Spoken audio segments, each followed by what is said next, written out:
Good afternoon and welcome to the Audit and Risk Committee of Monday, the 2nd of December 2024. Can I ask, I suppose that by now everybody knows that you need to keep your microphone on mute unless you're speaking, and if you want to attract my attention, can you use the chat box if at all possible? Ms Malloy, are there any apologies? Thanks, Convener. We have no formal apologies this afternoon, but can I just double check that we have Councillor Grant Shore online? Present. Thank you. All other members are present in the chambers, Convener. Great, thank you. Do members have any declarations of interest?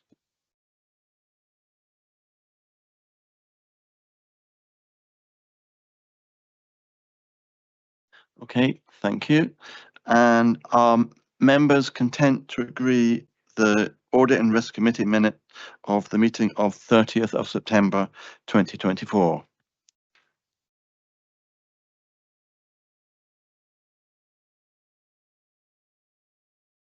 Okay, that's agreed, thank you. I'll now ask Mr. Walker to introduce the annual accounts and annual audit report. Thank you, Convener. This afternoon, the committee is asked to do two things. Firstly, approve the 23-24 draft audited accounts for signing, along with a letter of representation. And secondly, note the contents of Audit Scotland's draft annual report to the members of Perth and North Council and the Controller of Audit for the year ended 31st of March 2024. I'm pleased to advise the committee that the audit opinion on both the Council's annual accounts and the connected charities' financial statements are unmodified or unqualified. The accounts before you today are substantially unchanged from the version you approved back in June. The unaudited accounts were available for public inspection between the 28th of June and the 18th of July, and during this time, Audit Scotland received no objections. The audit of the 23-24 annual accounts took place between July and November. There are 7 significant findings or key audit matters that are set out in detail in Exhibit 3, which can be found on page 10 of the External Audit Report or page 148 of your pack. 2 of the findings relate to the Council's balance sheet and 1 to the group accounts, and all 3 were adjusted in the accounts before you today. None of these adjustments resulted in any change to the Council's cash reserves. There was 1 finding relating to governance and 1 relating to performance, both of which we accept. There was 1 finding relating to the presentation of reserves, which we do not accept. Finally, Exhibit 3 confirms the appropriate accounting treatment of the service concession scheme, which is welcome. Members will be aware that the scope of the audit is more than just the accuracy of the financial statements, and the audit report comments on the Council's financial management, financial sustainability, and wider audit work. This is the 2nd year of the Audit Scotland appointment, and our relationship continues to flourish. I would therefore like to take this opportunity to thank Rachel, Maggie, Pamela, and the rest of the Audit Scotland team for their engagement and work on this year's audit. Highlighted within the action plan are several areas where we have agreed with Audit Scotland to undertake further work to improve our processes and arrangements going forward. Finally, I would like to take this opportunity to put on record my thanks to both my own team and to colleagues from across the Council for the support in the preparation and audit of the Council's accounts, and in particular to Alison O'Brien and James Salisbury, who are online today. Colleagues and I are happy to take questions, Convener, but I expect the committee will be keen to hear from our auditors on their annual report. Thank you. Thank you, Mr. Walker. Ms. Bruce, would you mind introducing the Audit Scotland report?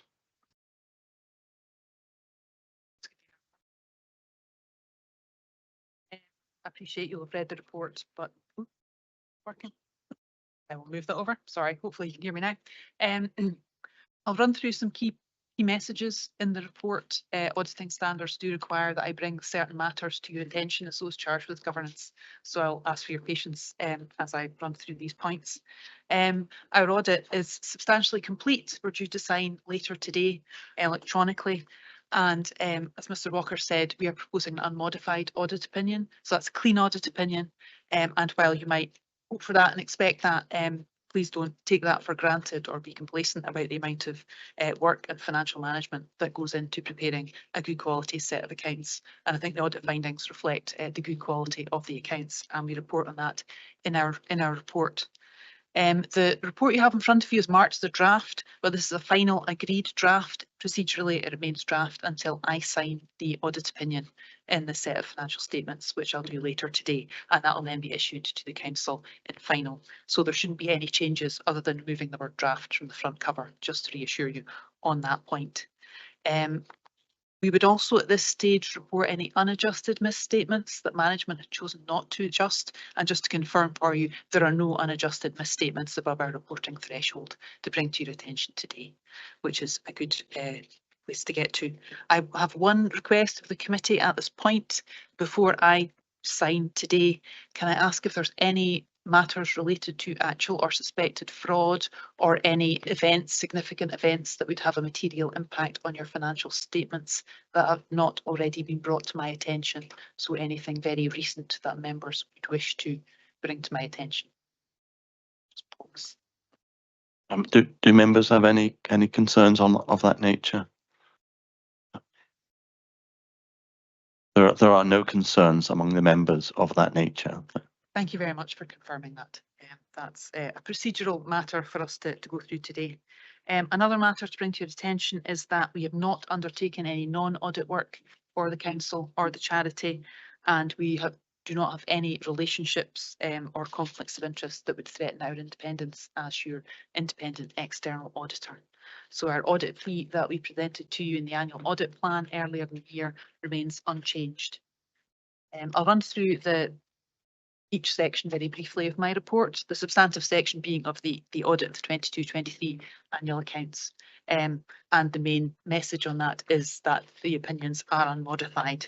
So they present a true and fair view of your financial position. And we note the good quality of the accounts and the improvement in the associated working papers that show that finance have acted on prior year recommendations. So we're pleased with that improvement. We also, for your information, give you our materiality level. That's the level at which we would assess any error on a statement to affect decision making taken on the basis of the financial statements. Exhibit 2 in my report sets out how we have addressed the audit risks that we presented to you in our annual audit plan earlier in the year, and our conclusions that these have all been addressed satisfactorily. We link to the recommendation in the action plan where relevant. And the next key exhibit for you in this paper is the significant findings at exhibit 3 that just lists the matters above our reporting threshold that we consider to be significant and are reporting for your information. And we can pick up any detailed questions shortly on that. Paragraph 21 of my report, we also report on the audit of the connected charity. And just to say that the opinion on that is also unmodified, and we report separate materiality levels for the charity in this same report. And we note the good progress that's been made on prior year recommendations, and the detail on that is given in the appendix at the end of the report. As Mr. Walker said, the public sector audit model doesn't just cover the audit of your financial statements, it covers wider scope areas of financial management and financial sustainability. And the financial management section concentrates on your financial position and outturn this year, the quality of your accounts and the operation of your key financial controls. So we summarise those points there to say that you've made use of the service concession flexibility this year, and excluding the impact of that, you reported a deficit on your general fund services for the year, but that was lower than you had planned. And we give some more detail on that in the report. We concluded that your budget setting and financial management arrangements were effective and appropriate. We note that you delivered 76% of your capital programme, as well as commenting on your revenue budget, and also commenting on your external debt levels, which remained pretty static, given the advantage you've taken of rates in previous years. We note the assurance you get from internal audit, which covers part of your key financial control framework, and noted that the key financial controls relating to your financial statements were operating effectively, in our opinion. We also comment on standards of conduct and arrangements for the prevention prevention and detection of fraud and error. And I know this committee has considered some of those arrangements, including the National Fraud Initiative, in earlier meetings. Section on financial sustainability looks to the longer term financial management and how you deliver services within the resources available to you. And we note the significant pressures that are on the public sector and on local government specifically, and look at your use of reserves, your planned use of reserves in the 24-25 budget and longer term, and look at the arrangements you have in place to manage that. And I don't underestimate the task that you have ahead of you in that regard. And we note that you're using your financial flexibility to support your budgets through to 2027-28. So we will report on that throughout the remainder of our audit appointment, how you're managing the money that you have. We note the increased planned use of reserves that the council's making, and note that use of reserves, you can only use it once, shall I say. So in terms of how financial sustainability going forward will need to be tailored to service transformation and changes in the way you provide services. And we'll be doing some work on that. All council auditors will be doing some work, thematic best value work on transformation in next year's audit. So we note your medium-term financial planning arrangements, and your transformation and change programme is progressing. So all these elements of the audit will be reporting to you each year and how that's developing throughout the 5-year audit appointment. The best value section notes that best value audit work is now integrated within our annual audit, and brought a best value thematic report to this committee at an earlier meeting. This report summarises the findings of that report rather than repeating the detail. And we draw out that your workforce planning arrangements and the findings from that review of workforce innovation and what initiatives and innovative practices the council is using to address its workforce challenges. We do note that from the previous best value audit regime, when we used to do a best value assurance report once every 5 years on every council, there are 2 recommendations that remain outstanding. And we also noted limited reporting progress to members. So there's a recommendation in a follow-up on a previous recommendation in the appendix at the end of my report in that regard. The other wider scope areas are vision, leadership and governance, and your use of resources to improve outcomes. And section 5 of my report comments on the aspects of that which are to do with leadership of your organisation. We comment on the changes in leadership, and some of that has fed into our best value work as well in the earlier section. We concluded that your governance arrangements are appropriate. We do have a recommendation which is essentially a reminder of existing governance arrangements that should be employed. The council's already got it, so we concluded governance arrangements were appropriate, the council is open and transparent, and that you have a performance framework aligned to your corporate plan. We do comment on your performance and your performance reporting and your performance in relation to other councils in this section. But obviously it's the council's responsibility to report publicly on its performance, so there's not extensive detail on your performance in this report. I'm looking at your performance reporting arrangements and drawing out some key aspects of change in the local government benchmarking framework statistics. And we note that you are compliant with the Accounts Commission's statutory performance information direction. That's an area we are required to cover in our audit, and we note that your arrangements do meet the requirements of the direction. So those are that's a very quick run through of each area of our audit this year. And the appendix in my report is the action plan, which includes current year recommendations, follow up on prior year recommendations, and also best value audit recommendations. So I was going to pause there and take any questions on the audit report or the audit process from members. Thank you. Do you have any questions for Audit Scotland?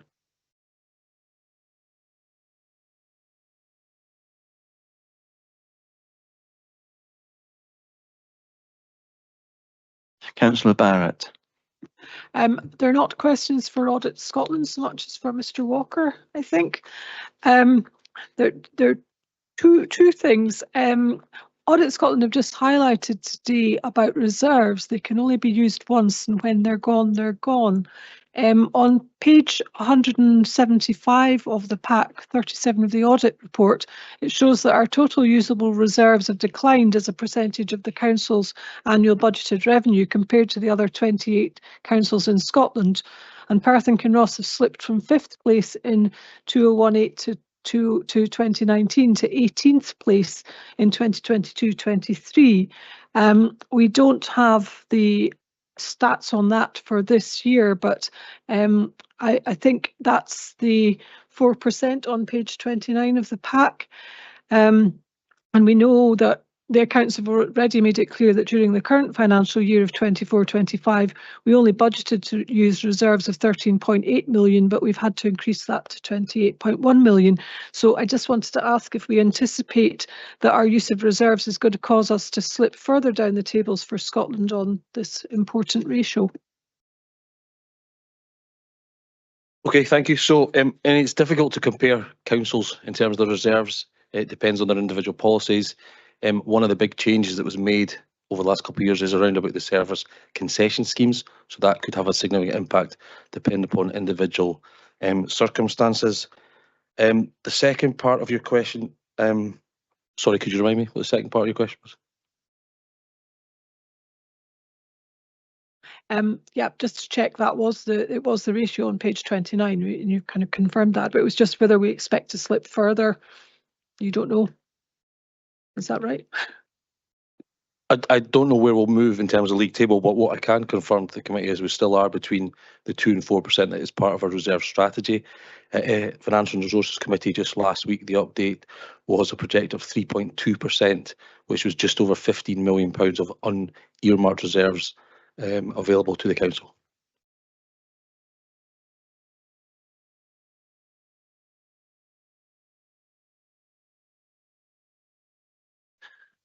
Are there any more questions?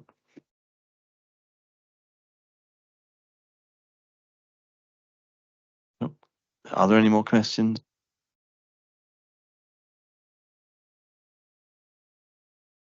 Just the auditors have also highlighted that 2 of the best value assurance report recommendations haven't been implemented. I do welcome that progress is being made on the review of the community planning partnership and associated groups, and that's due to report early next year. The 2019 report recommended that we should build on our strong financial management and consider developing a longer term financial plan covering a 5 to 10 year period as part of our modernisation agenda. I do welcome that we now cover 6-year planning on revenue and funding of planned capital investments, but I was wondering whether there are plans to extend this towards the 10-year target, and also what arrangements are being made for reporting of progress to elected members through scrutiny and performance, because I note on page 45 it says that the revised target date's now March 2025, whereas it was September 2024, and I just wonder if that means there'll be a report to scrutiny and performance in the spring.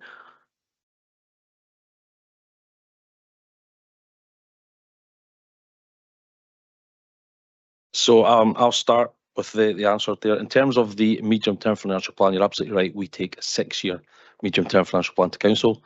That will be updated on Wednesday at full council. It's very difficult to go beyond that amount of time. You will not find very many projections beyond 6 years. We use the Bank of England. We use anything else that's out there, Fraser Valander, etc. But there's very little beyond the 6 years that we can use. I can, however, give the committee assurance that internally we are going into the 70s, 2070s in terms of our planning. We shared this information with the auditors over the last few weeks in terms of our capital fund monitoring, etc. And we also go further in distance in terms of our council tax monitoring, because obviously that's a key part of funding our capital programme. We just don't publish those in the public domain. Thank you. That's understandable if there's not reliable basis for it. Thank you.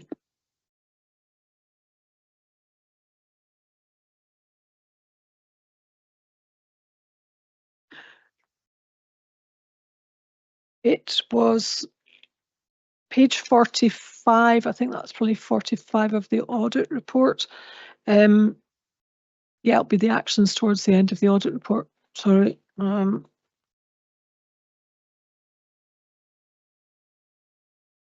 Yeah, near the back of the pack. At the bottom of page 45, page 183 of the pack, Scott, it says that an annual update was to be provided through the corporate annual performance report to Scrutiny and Performance Committee in September, which was due to happen by September 2024. And it now has a revised date of 31st of March. So I'm just wondering if that's planned for March next year or September next year. Thank you. So I'll need to pick that with my colleague from Strategic Planning, People and Performance, because we'll need to look at that date, because the information won't actually be available until September. So can we come back to the committee on that one? Thank you for raising that.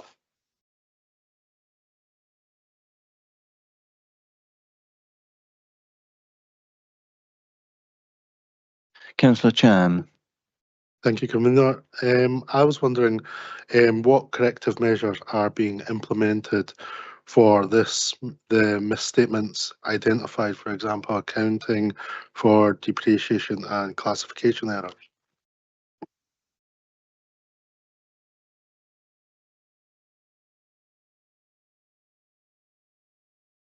So thank you for the question. As you say, there was an error in relation to council dwellings where we charged depreciation that we should have, that should have been charged against another asset.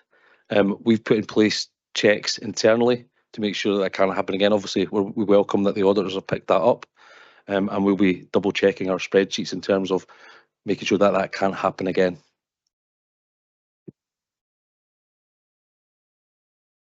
Okay. My question, Mr. Walker, is about the statutory basis for reserves. There's a disagreement between yourself and Audit Scotland about this.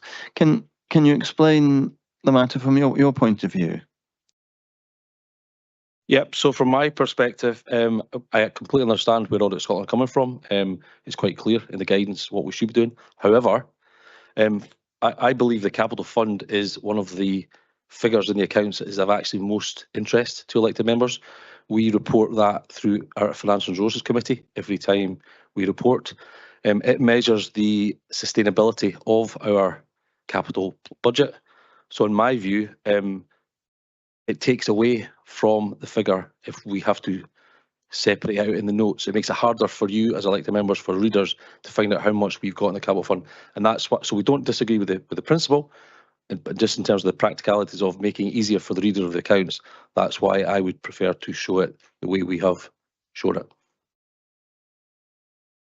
And does it have any impact on the running of the council either way, effectively?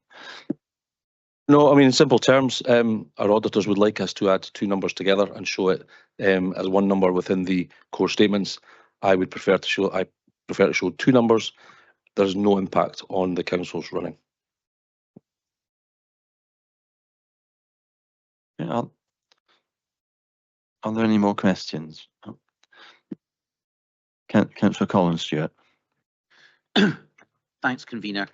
And thanks for picking up on the issue about a due date at the end of March when a result wouldn't be known until September. I was going to raise that.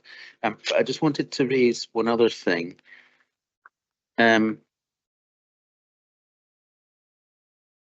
It's paragraph 85, that's maybe for Audit Scotland. Paragraph 85, a best value performance summary report was presented to Scrutiny and Performance Committee in September 24 and full council in October 24. That I think that's actually the annual performance report, whereas the best value update came to this committee in September 24. So I just wouldn't want the best value summary with confused with the annual performance report, if you understand what I mean. Yes, we'll check that and update that. Thank you.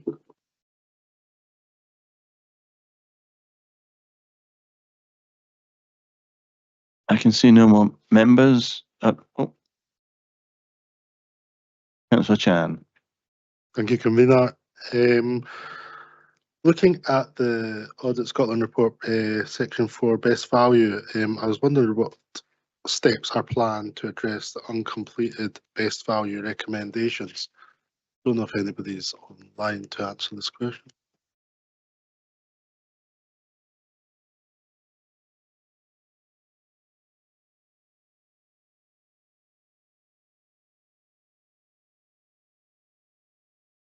So I think you're talking about the two that are referred to in the appendix, and there should be a response from officers as to how we plan to take those forward. Is that on page 183? Is it the 22-23 recommendations? Yeah, so there's a response. So we've completed one of them in terms of the workforce planning. That came, the target was 30th June, and I think it came before this committee in September. And we will update the second one on the back of Councillor Barrett and Councillor Stewart's comments in terms of the reporting of the performance information. Thank you. Councillor Collins Stewart. Just a follow up to that. When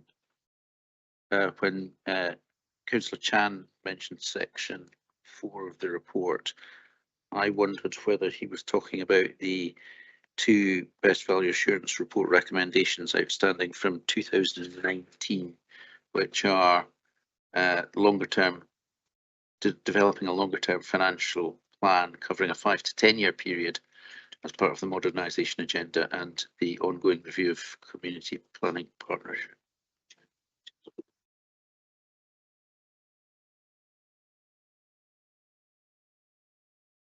Okay, so I think I've responded about the longer term financial planning. I think that's problematic to find any reliable data to do so. And I need to get an update in terms of the community planning partnership recommendation, and I will come back to the committee on that.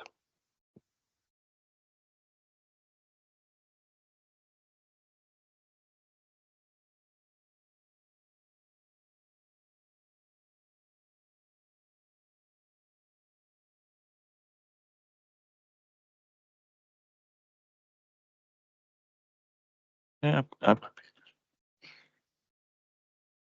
I've got a question for the auditors. It's around the use of the local government benchmark framework for best value audit. My concerns around using that are threefold. First of all, not all the variables recorded in the framework are of the same value. Some are really important and some are less important, and it doesn't take any account of the differences of weighting between those. Secondly, with some of the variables, they're bunched in the middle, and only a very small variation can result in a fairly large change in your position.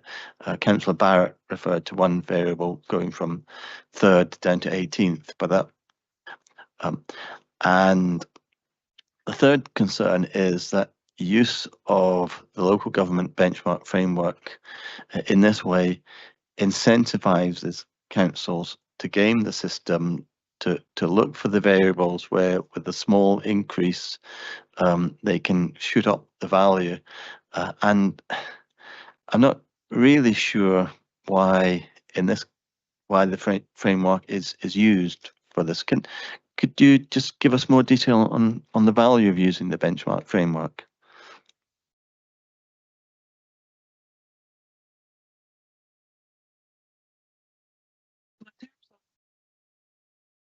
Benchmarking framework is one way for the public and indeed councils to look at comparison of service areas or particular metrics across councils. So in that regard, it's publicly available and you can break it down to service levels. It's just one of the tools that is available to you and others to judge performance. When we're looking at performance reporting by the council, it can be your use of the framework, it can be your local performance measures. We did work last year and will continue to take an interest in the performance measures that you have set and the targets that you have set against your particular priorities for Perth and Ross Council, Perth and Ross area. So it's looking at how you use the performance information available to you as a council to make decisions about your use of resources, to target resources to priority areas, to use that in terms of making decisions perhaps for if you're targeting resources to priority areas, there are by its very nature areas that are lower priority and resources may be moved away from them, performance may drop. So the data that you have should support you as members in your decision making to say, is performance rising or dropping as you would expect, and has it hit a particular standard that you are cognizant of as a council, say if it's a deprioritised area. So it's about what's available to you, what do you find useful in terms of metrics. And as I say, reporting in public is quite important. This is an area that we'll comment on each year. It's an area of particular focus for the Accounts Commission because we're aware performance management can turn into a bit of an industry. So it's about making best use of the data you have. If you hold it, if you record it once, then use it in multiple ways that are of interest and of use to you as decision makers and for the scrutiny of this committee. So I'll pause there and just check if that answered your question. Yes. No, that's a very full reply. So thank you very much for that. Councillor Collins, Stuart. Thanks, convener. And I also had a question on the LGBF.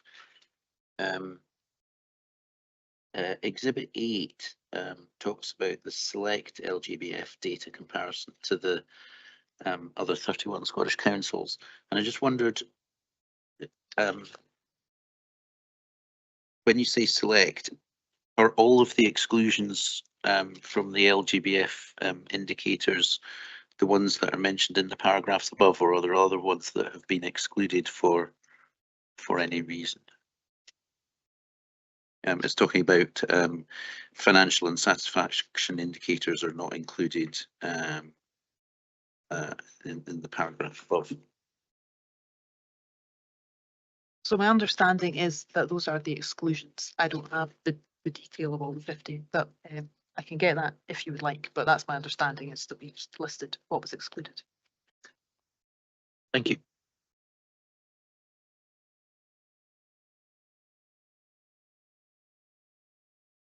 I don't see any more questions. Are there any comments?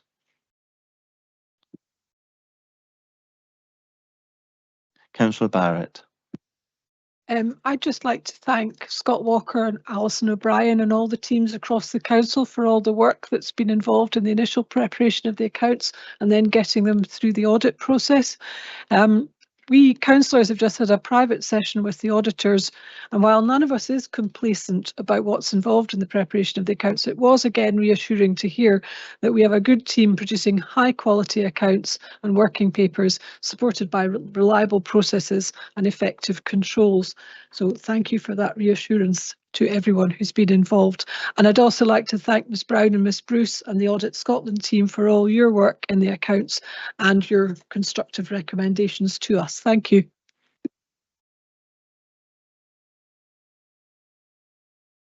Are there any more comments?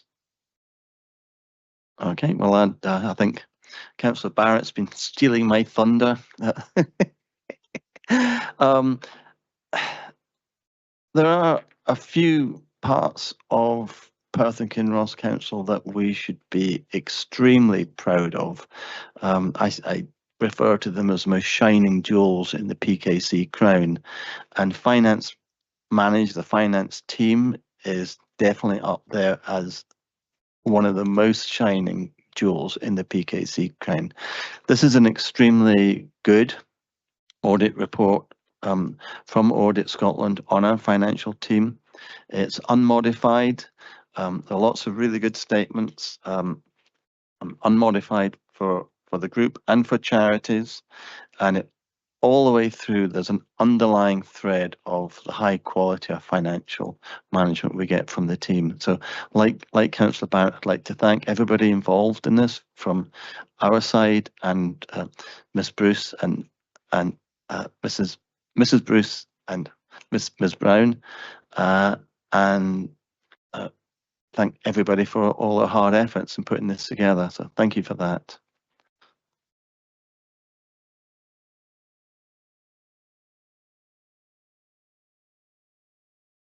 Now going to ask members to approve the audited 23-24 annual accounts, to authorise the Leader of the Council, the Chief Executive and the Chief Finance Officer to sign the audited 23-24 annual accounts, and the Chief Finance Officer to sign the letter of representation, and also to note the contents of Audit Scotland's annual audit report. Are members happy to agree that?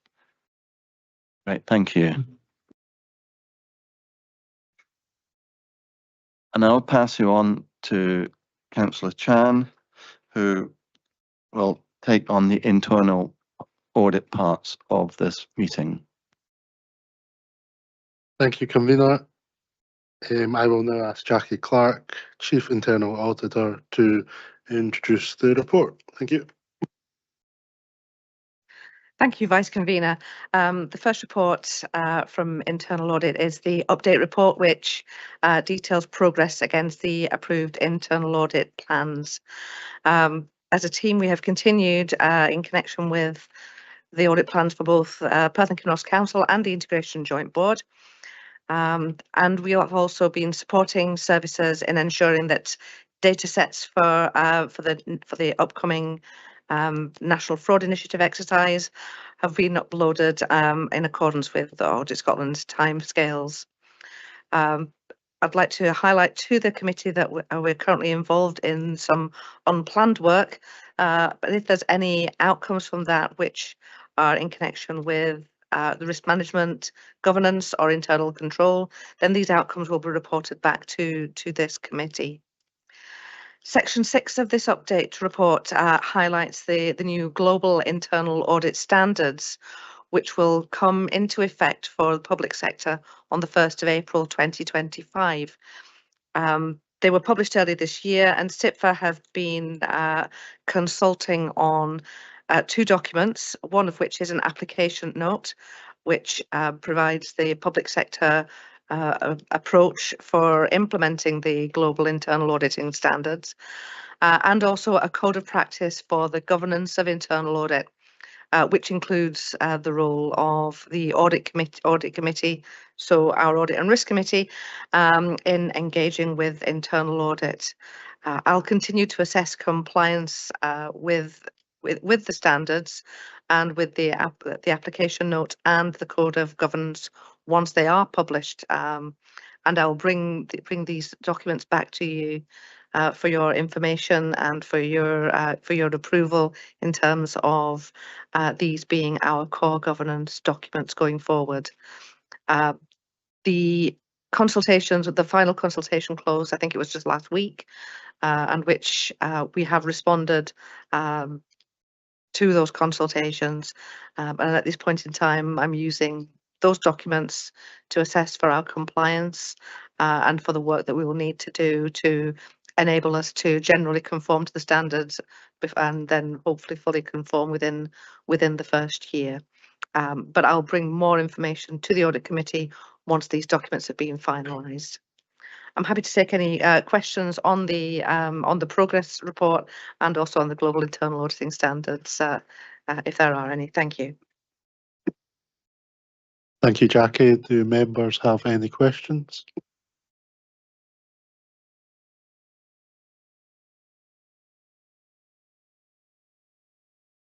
Councillor Collins, sure. Thank you.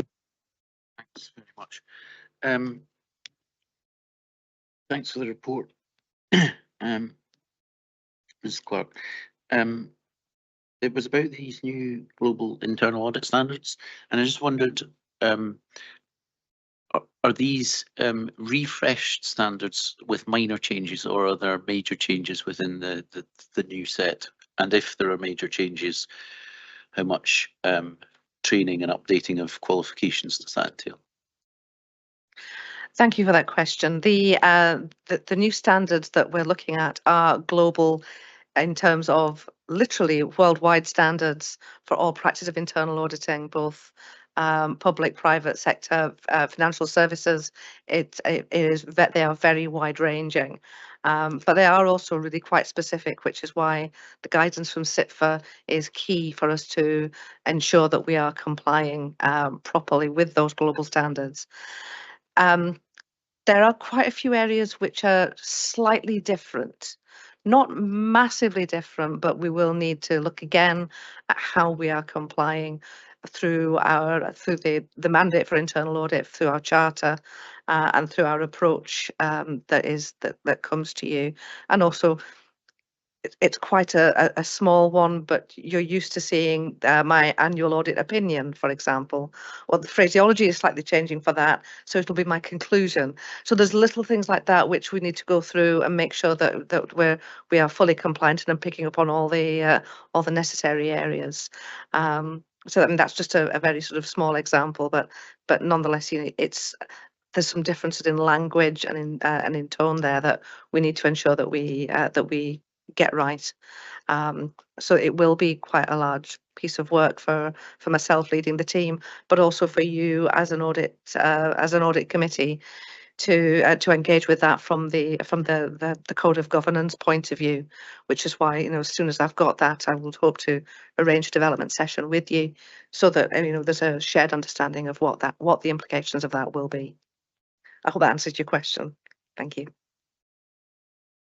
Thanks.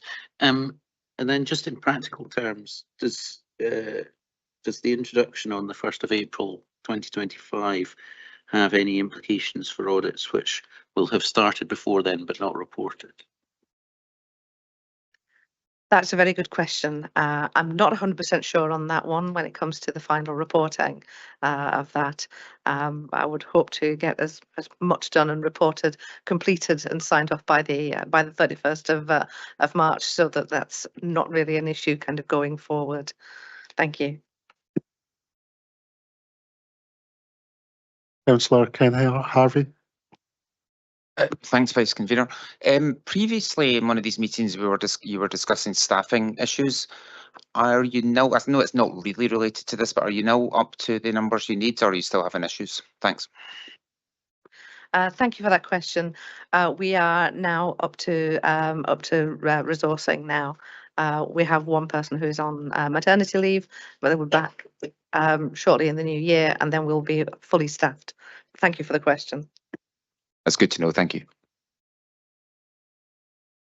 Are there any further questions? Do members have any comments on the report?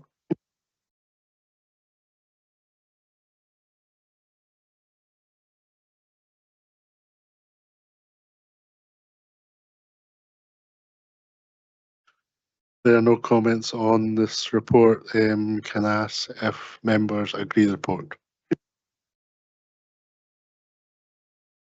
Great. Moving on to section number 6, internal audit report on credit card usage. I will now ask Jackie Clark to introduce the report. Thank you. Thank you, Vice Convener. In front of you is the internal audit report on credit card usage. 3 control objectives were reviewed as part of this, 2 of which have been assessed as providing substantial assurance, particularly around the appropriate deployment and security, and also the reconciliation of credit cards, and 1 is reasonable assurance. There are 5 actions arising from this detailed in section 6 of the report, and included in the action plan in section 10. I've grouped them together so that because they're particularly around updating guidelines and also about enhancing training that's currently being delivered. Also, I'd highlight at section 5 there are some areas of good practice that have been highlighted. I'm happy to take any questions on this, and there may be others on the call who can answer any other specific questions if needed. Thank you. Do members have any questions?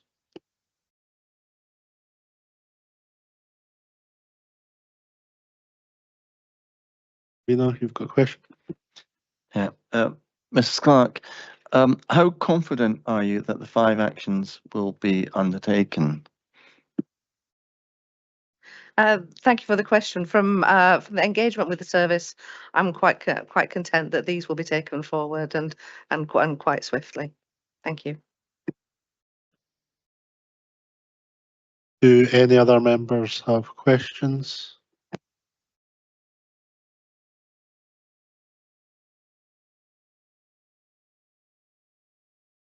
No questions.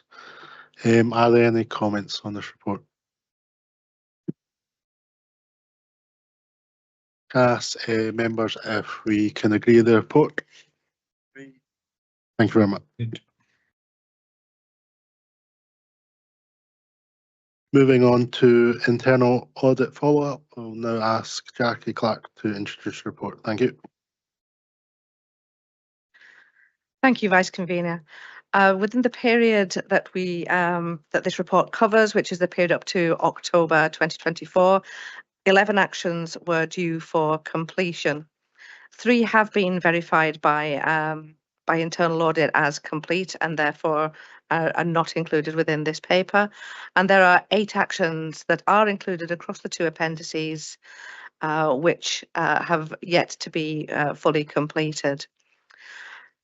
The second appendix contains actions arising from internal audit reports which have previously been considered in private session and are therefore being considered as such later.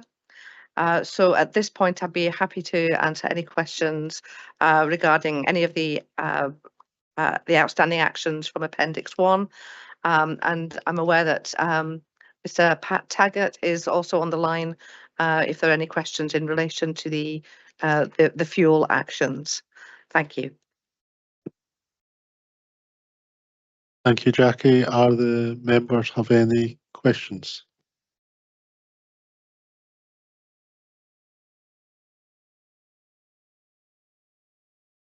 Convener? Thank you. The first line of the spreadsheet, or first row, refers to the Tay Cities region deal. Do we have any update on when this, for the reasons why this hasn't been completed yet? Because it's been on a list for a year and a half now. Sorry, a year. Thank you for the question. I think Alison Seggy is also on the call, for who's the action owner. The update that I have really is within the current status. I'm not sure whether Alice would have anything else to add.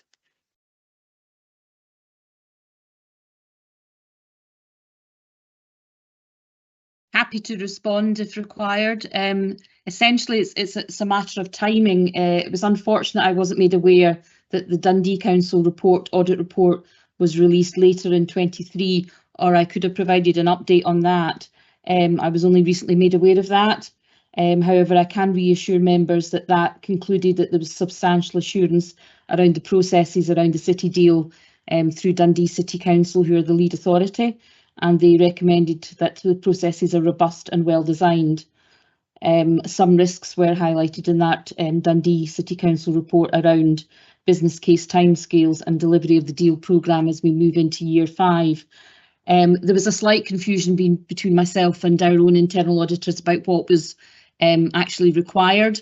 I think we'd originally talked about putting the annual report of the city deal to all members and do that either through a report or through just a briefing note, and I'm still happy to do that. However, the timescales, the report that is due is not for this year is not due out to be published until February or March of next year. So we kind of thought we'd be better just waiting until then, but happy to provide any more details on that Dundee City Council report of September 23, which provided some assurance around the processes in place at Dundee End in terms of the deal And also just to report that we are now in year 5 of the deal, and substantial progress is being made in terms of the amount of monies approved and the amount of monies drawn down, over 50% already, and a number of key projects delivered both within Perth and Kinross and across the wider region. But happy to provide an update by way of a briefing note if that would be preferable, rather than wait for another committee.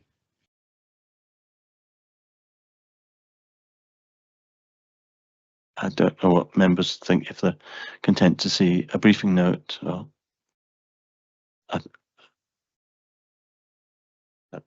yeah, a briefing note I think would be fine.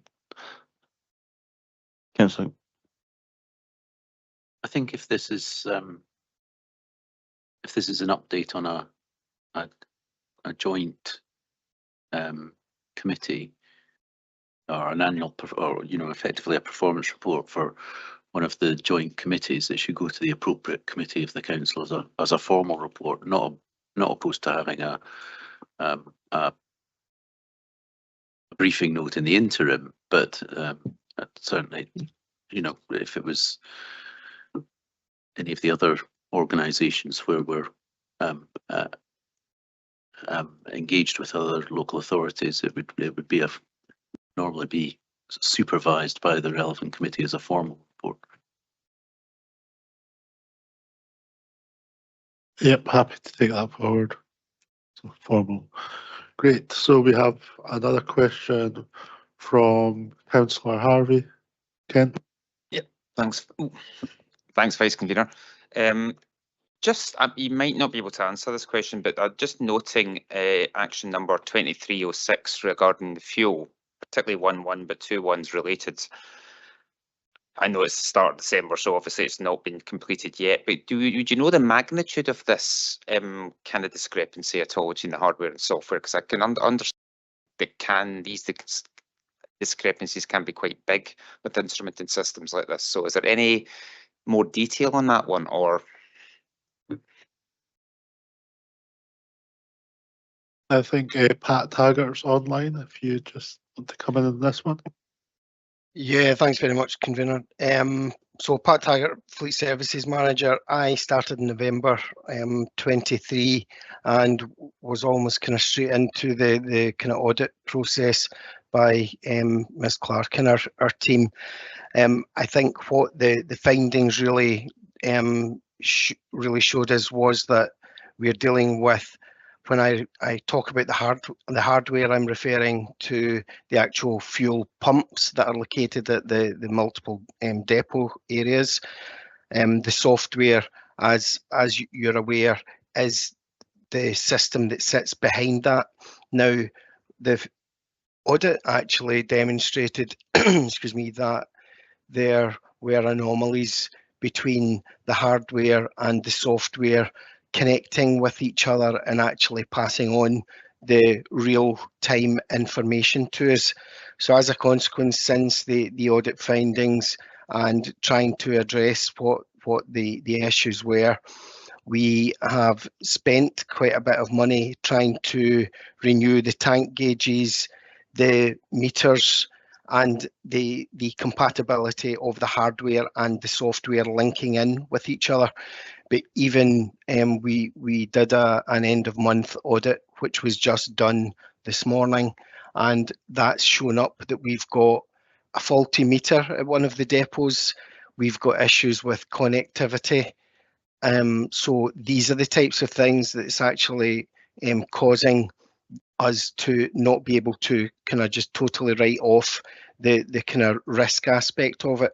I'm not satisfied that we have the perfect type of hardware and software to be able to give us that degree of comfort. I think your real question was alluding to about what around the issues and what the discrepancies are. They're very minimal discrepancies, where we could be talking about up to 50 or 100 litres that are showing differently between the software and what the pump is telling us they've dispensed. So we're still trying to fine tune that in regular discussions with the hardware providers and the software providers. And the last meeting we had was at the beginning of November with that, but there are still points that we need to try to address with them. No, that's fine. Thanks very much. Without getting too technical, that's a good explanation. Thank you. Thank you. Thank you, Pat. Is there any other questions?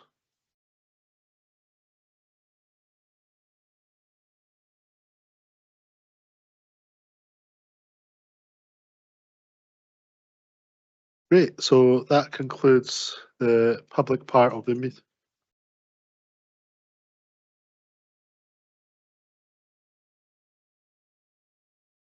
Yeah, that concludes the public part of the internal audit, and I'd like to put on thanks on record. Thanks to the Mrs. Clark and her internal audit team for all the work that she does for the council and the great value it creates and reducing the risk to the council. So thank you for that.